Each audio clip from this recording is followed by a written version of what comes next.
Hello hello नमस्कार साथियों आप सभी का एक बार फिर से स्वागत है। साथियों, आप सभी को पता होगा कि बीपीएससी का जो है थ्री यानी 3.0 का जो है एग्जाम डेट जो है यह जो आपको 10 जून, उसके बाद जो है 11 जून, 12 जून, इन तीनों डेट में जो है यह एग्जाम जो है लिया जाएगा। दोस्तों, इस वीडियो में हम लोग जो है बिहार स्पेशल के कुछ महत्वपूर्ण प्रश्न देखेंगे जो एग्जाम में बार बार रिपीट होते हैं। तो आइए दोस्तों, यदि आप हमारे चैनल पर नए हैं तो लाइक सब्सक्राइब शेयर जरूर करेंगे। दोस्तों, यह वीडियो जो है बीपीएससी का जो है उनके लिए तो एक इम्पोर्टेंट है ही, उसके बाद जो है Bihar SSC, Bihar BEd, Bihar SI, Bihar police, इन सभी एग्जाम के दृष्टिकोण से जो है यह वीडियो काफी महत्वपूर्ण रहने वाला है। तो आइए दोस्तों, हम लोग वीडियो को बिना किसी देरी का स्टार्ट करते हैं और पहला प्रश्न देखते हैं। पहला प्रश्न देखिए दोस्तों, किस स्तंभ में अशोक ने स्वयं को जो है मगध का सम्राट बताया है? तो दोस्तों, अशोक का जो है कौन सा कौन सा जो है स्तंभ है जिनमें अशोक ने स्वयं को जो है मगध का सम्राट बताया है? तो दोस्तों, यह जो आपको अशोक का देखिए ऑप्शन ए में दिया हुआ है कि गुर्जर का जो है यानी गुर्जर का जो है लघु स्तंभ है, उसके बाद जो है रोमदेई का स्तंभ लेख हो जाएगा, उसके बाद जो है प्रयाग स्तंभ लेख है, उसके बाद जो है भानु स्तंभ लेख है। तो दोस्तों देखिए, किस स्तंभ में जो है अशोक ने स्वयं को जो है मगध का जो है सम्राट बताया था? तो यह जो आपको भानु स्तंभ लेख है जिनमें जो है अशोक ने स्वयं को मगध का सम्राट बताया था। तो इस प्रश्न का जो राइट आंसर हो जाएगा ऑप्शन नंबर डी हो जाएगा। उसके बाद अगला प्रश्न देखिए, अगला प्रश्न आपको बिंबिसार ने ब्रह्मदत्त को पराजित कर कौन सा राज्य जीता था? तो दोस्तों, बिंबिसार ने ब्रह्मदत्त को पराजित करके जो है यह जो है अंग को जीतने का काम किया था। तो इस प्रश्न का जो राइट आंसर हो जाएगा ऑप्शन नंबर ए हो जाएगा। मोखरी मोखरी शासक ने इसे परास्त कर मगध के अधिकांश भाग को जीत लिया था। मोखरी शासक ने किसे परास्त कर मगध के अधिकांश भाग को जीत लिया था? तो इसका आंसर हो जाएगा आपको दामो दामोदर गुप्त दामोदर गुप्त होगा इसका आंसर। अशोक के स्तंभ लेख बिहार के किस जिले से प्राप्त हुई? अशोक का स्तंभ लेख जो है बिहार के किस जिले से प्राप्त हुई है? ये चंपारण से हुआ है। अशोक के स्तंभ लेख बिहार के किस जिले से प्राप्त हुई है? तो ये चंपारण से प्राप्त हुई है। नंद वंश का संस्थापक कौन था? नंद वंश का संस्थापक कौन था? महापद्म नंद। नंद वंश का संस्थापक महापद्म नंद। नंद वंश का संस्थापक कौन था? महापद्म नंद।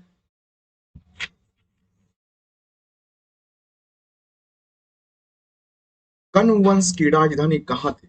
कण्व वंश की राजधानी कहाँ थी? तो कण्व वंश की राजधानी कहाँ हो जाएगी? तो कण्व वंश की राजधानी पाटलिपुत्र। कण्व वंश की राजधानी कहाँ है? पाटलिपुत्र।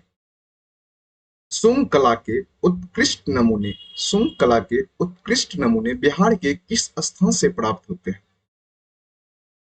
शुंग कला के उत्कृष्ट नमूने बिहार के किस स्थान से प्राप्त होते हैं? तो ये बोध गया से प्राप्त होते हैं, बोध गया से। नालंदा विश्वविद्यालय किस लिए प्रसिद्ध था? नालंदा विश्वविद्यालय किस लिए प्रसिद्ध था? ये बौद्ध धर्म दर्शन के लिए। ये बौद्ध धर्म के दर्शन के लिए नालंदा विश्वविद्यालय प्रसिद्ध था। बिहार के अफसगढ़ अफसगढ़ गया से प्राप्त एक मंदिर का स्थापनावशेष से प्राप्त हुआ है। इसके दीवारों पर कौन सा कथा अंकित है? इसके दीवारों पे कौन सा कथा अंकित है? तो इसके दीवारों पे रामायण की कथा है। किस किस विद्वान ने मौर्य के राजप्रसाद के बारे में कहा है कि इसकी शान शौकत का मुकाबला ना तो सूसा और ना एक बतना एक बतना कर सकते हैं? तो इसका हो जाएगा एरियन ने कहा। मौर्य साम्राज्य के उपरांत मगध पर किस वंश का शासन स्थापित हुआ था? मौर्य साम्राज्य के उपरांत जो है मगध पर किसका शासन स्थापित हुआ था? तो वो शुंग वंश का शासन स्थापित हुआ था। बराबर की गुफाओं का उपयोग किसके आश्रय गृह के रूप में किया था? बराबर की गुफाओं का उपयोग किसके आश्रय गृह के रूप में किया था? ये आजीविकों के आजीविकों के हो जाएंगे। अशोक के समय मौर्य साम्राज्य में 5 प्रांत का उल्लेख मिलता है। अशोक के समय मौर्य साम्राज्य में 5 प्रांत का उल्लेख मिलता है। प्राची या प्राची, प्राची या प्राची प्रांत। पूर्वी प्रदेश की राजधानी कहाँ थी? पाटलिपुत्र, पाटलिपुत्र में थी। अशोक की राजधानी कहाँ थी? अशोक की राजधानी कहाँ थी? तो ये पाटलिपुत्र। अशोक की राजधानी कहाँ थी? तो पाटलिपुत्र। मेगास्थनीज के पुस्तक का नाम क्या है? मेगास्थनीज की जो पुस्तक थे वो था इंडिका। मेगास्थनीज की पुस्तक कौन सा था? इंडिका। किस विद्वान के अनुसार चंद्रगुप्त मौर्य ने पोलीब्रोथ पोलीब्रेथस पाटलिपुत्रक उपनाम धारण किया था? कौन सा था? वो एस्ट्रेबो, एस्ट्रेबो के अनुसार।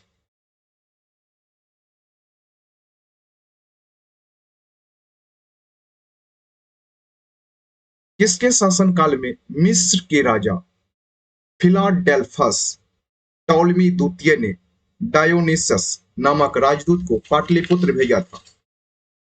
तो कौन था ये?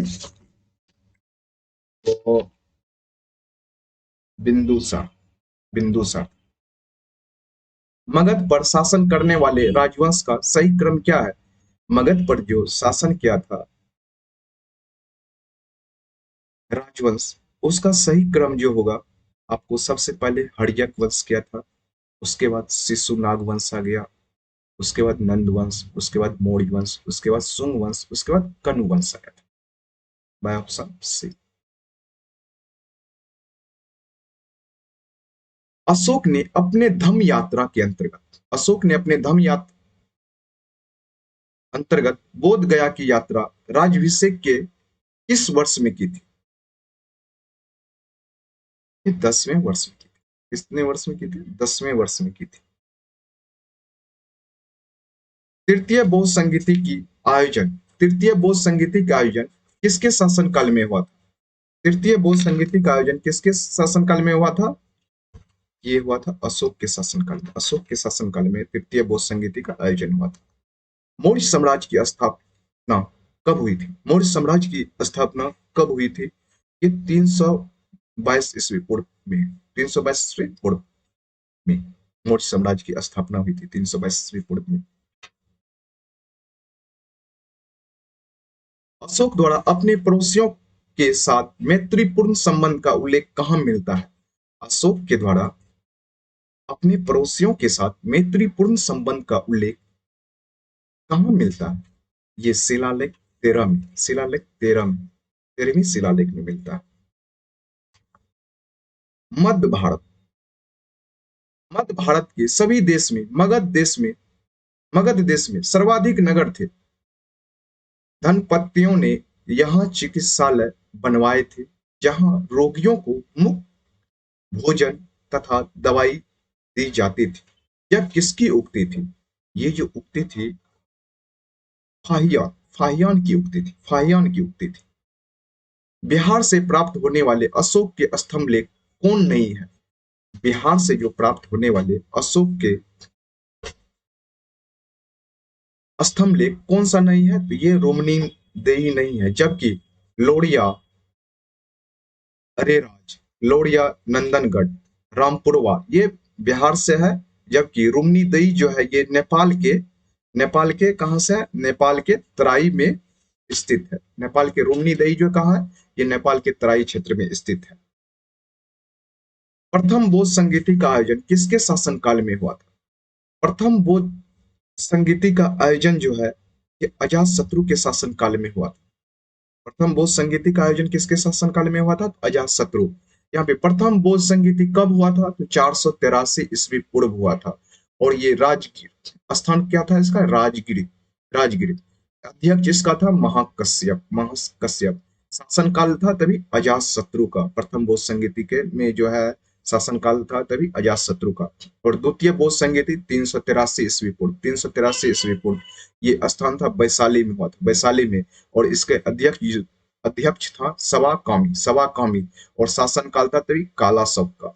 और तृतीय बौद्ध संगीति 255 ईस्वी पूर्व। तृतीय बौद्ध संगीति जो है 255 ईस्वी पूर्व पाटलिपुत्र पाटलिपुत्र में, या इसका जो है अध्यक्ष था मोगलीपुत्र, और इसमें शासनकाल था अशोक का। तृतीय बौद्ध संगीति में शासनकाल था अशोक का। और चतुर्थ बौद्ध संगीति जो था ये प्रथम शताब्दी में कुंडलवन कश्मीर में, और ये वसुमित्र की अध्यक्षता में और कनिष्क के शासनकाल में हुआ था। अजातशत्रु ने किस राज्य के साथ युद्ध में प्रथम बार रथ मुसल तथा महाशिला कंठक नामक हथियार का प्रयोग किया? अजातशत्रु ने किस राज्य के साथ युद्ध में प्रथम बार रथ मुसल तथा महाशिला कंटक नामक हथियार का प्रयोग किया था? तो वो हो गया आपको लिच्छवी में। अशोक ने अपनी धम्म यात्रा के अंतर्गत सर्वप्रथम किस जगह की यात्रा की थी? अशोक ने अपने धम्म यात्रा के अंतर्गत सर्वप्रथम किस जगह की यात्रा की थी? तो वो था बोध गया। अशोक ने अपने धम्म यात्रा के अंतर्गत जो है सर्वप्रथम जो यात्रा की थी वो था बोध गया का। मगध साम्राज्य में कलिंग का विलय सर्वप्रथम किसने किया था? मगध साम्राज्य में कलिंग का विलय सर्वप्रथम किसने किया था? महापद्मनंद ने। यूनानी मेगास्थनीज किसके दरबार में पाटलिपुत्र आया था? यूनानी दूत जो मेगास्थनीज किसके दरबार में पाटलिपुत्र आया था? वो था चंद्रगुप्त मौर्य के शासनकाल में आया था। द्वितीय बौद्ध संगीति का अध्यक्षता किसने की थी?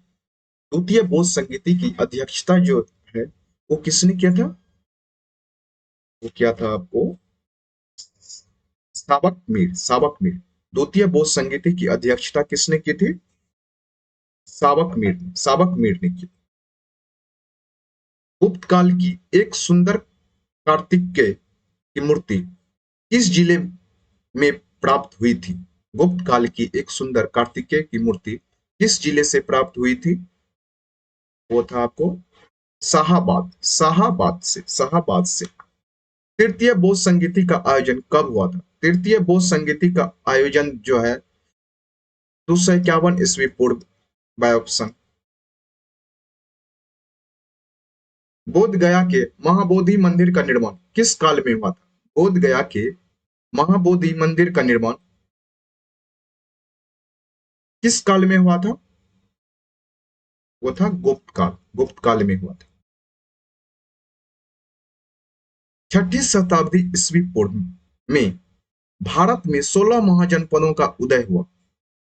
इनमें कितने महाजनपद वर्तमान में के क्षेत्र बिहार के क्षेत्र में स्थित थे? तो वो अभी वर्तमान में जो है तीन।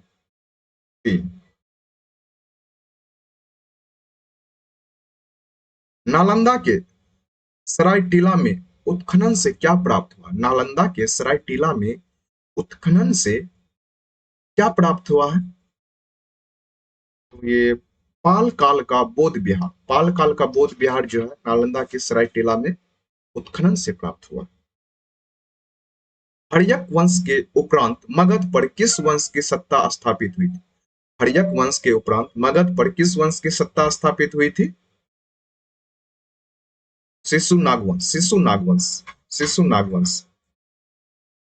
मगध के किस शासक को कली का अंश परशुराम अवतार क्षत्रिय का नाशक सर्वक्षत्रांतक एक छत्र और एक राट कहा गया? वो था आपको महापद्मनंद को। मगध जनपद का संस्थापक कौन था? मगध जनपद का संस्थापक कौन था? बृहदत्त तथा जरासंध। मगध जनपद का संस्थापक कौन था? बृहदत्त तथा जरासंध। महाभारत तथा पुराणों के अनुसार मगध साम्राज्य का सर्वप्रथम राजवंश कौन था? बृहदत्त वंश।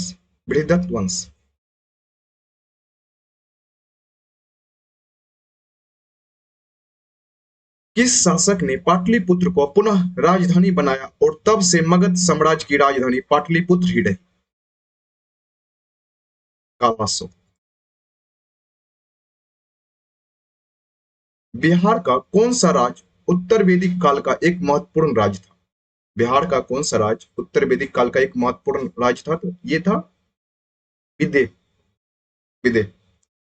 प्राचीन भारत में साम्राज्यवाद का शुरुआत या विकास का श्रेय किसको दिया जाता है? मगध को।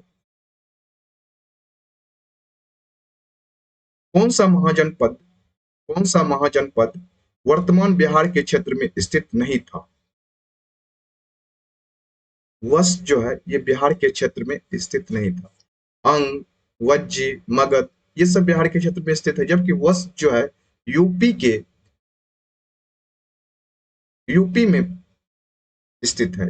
यूपी के आपको प्रयागराज की तरफ ये स्थित है वस्त। अथर्ववेद में व्रात शब्द का प्रयोग किस राज्य के लोगों के लिए किया गया? मगध के लोगों के लिए किया गया। किस राजा ने पाटलिपुत्र को सर्वप्रथम मगध की राजधानी बनाया था? उदयन ने। अर्थशास्त्र के लेखक कौन थे? विष्णुगुप्त बोल सकते हैं, कौटिल्य बोल सकते हैं, चाणक्य बोल सकते हैं, ये सब अर्थशास्त्र के लेखक थे।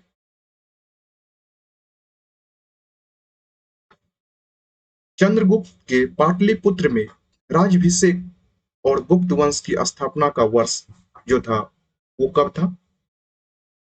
320 ईस्वी। 320 ईस्वी।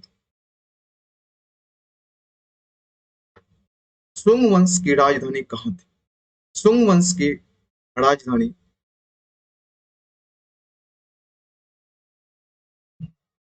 पाटलिपुत्र। सुंग वंश की राजधानी कहाँ थी? तो पाटलिपुत्र। मगध के परवर्ती गुप्त वंश का संस्थापक कौन था? मगध की परवर्ती गुप्त वंश का संस्थापक कौन था? ये कृष्णगुप्त। कनिष्क ने पाटलिपुत्र के किस बौद्ध विद्वान को अपने दरबार में प्रश्रय दिया था? कनिष्क ने पाटलिपुत्र के किस बौद्ध विद्वान को अपने दरबार में प्रश्रय दिया था? तो वो था अश्वघोष। चीनी यात्री इसिंग बिहार का भ्रमण कब किया था? चीनी यात्री इसिंग जो था बिहार का भ्रमण कब किया था? 673 ईस्वी में। 673 ईस्वी में किया था बिहार का भ्रमण। तृतीय बौद्ध संगीति का आयोजन कहाँ हुआ था? तृतीय बौद्ध संगीति का आयोजन जो है ये हुआ था पाटलिपुत्र में। पाटलिपुत्र में तृतीय बौद्ध संगीति का आयोजन हुआ था।